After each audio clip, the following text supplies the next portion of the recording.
सुलोचना एक देवी का अवतार। सुलोचना मेघनाथ की पत्नी व भगवान विष्णु के शेषनाग वासुकी की पुत्री थी। लक्ष्मण शेषनाग के ही अवतार थे, इसीलिए वे सुलोचना के पिता व मेघनाथ के ससुर लगते थे।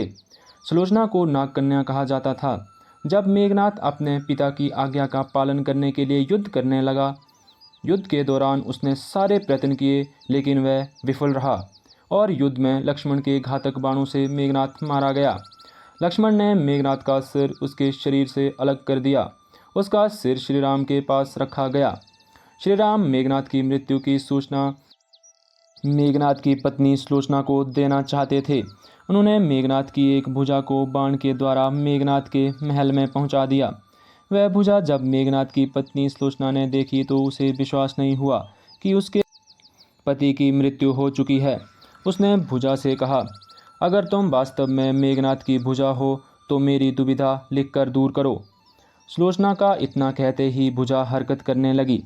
उस कटे हुए हाथ ने आंगन में लक्ष्मण जी की प्रशंसा के शब्द लिख दिए। अब सुलोचना को विश्वास हो गया कि युद्ध में उसका पति मारा गया है। सुलोचना इस समाचार को सुनकर रोने लगी। फिर वह रावण के पास गई। रावण को सुलोचना ने मेघनाथ का कटा हुआ हाथ दिखाया और अपने पति का सिर मांगा। सुलोचना रावण से बोली कि अब मैं एक पल भी जीवित नहीं रहना चाहती, मैं पति के साथ ही सती होना चाहती हूँ। तब रावण ने कहा, पुत्री 4 घड़ी प्रतीक्षा करो, मैं मेघनाथ का सिर शत्रु के सिर के साथ लेकर आता हूँ। लेकिन सुलोचना को रावण की बात पर विश्वास नहीं हुआ। तब सुलोचना मंदोदरी के पास गई। तब मंदोदरी ने कहा, तुम राम के पास जाओ, वह बहुत दयालु हैं। सुलोचना जब राम के पास पहुंची तो उसका परिचय विभीषण ने करवाया। सुलोचना ने राम से कहा, हे राम, मैं आपकी शरण में आई हूँ, मेरे पति का सिर मुझे लौटा दें ताकि मैं सती हो सकूं। राम सुलोचना की दशा देखकर दुखी हो गए।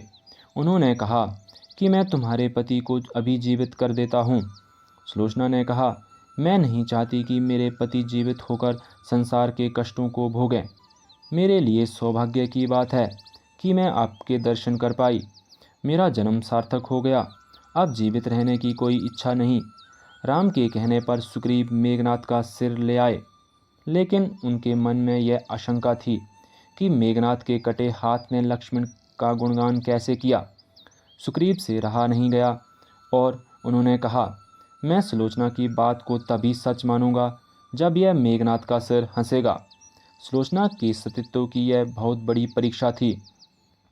उसने कटे हुए सिर से कहा, हे स्वामी, आज हमारे प्यार की परीक्षा है, इसे साबित करो स्वामी, वरना आपके हाथ ने जो लिखा वह व्यर्थ हो जाएगा और ये संसार हमें गलत कारण से याद रखेगा। इतना सुनते ही मेघनाथ का सिर जोर जोर से हंसने लगा। इस तरह सुलोचना अपने पति के कटे सिर के साथ सती हो गई। धन्यवाद दोस्तों। अगर आपको वीडियो अच्छी लगे तो इस वीडियो को लाइक शेयर करें और ऐसी ही और वीडियो के लिए हमारे चैनल को सब्सक्राइब करें। धन्यवाद।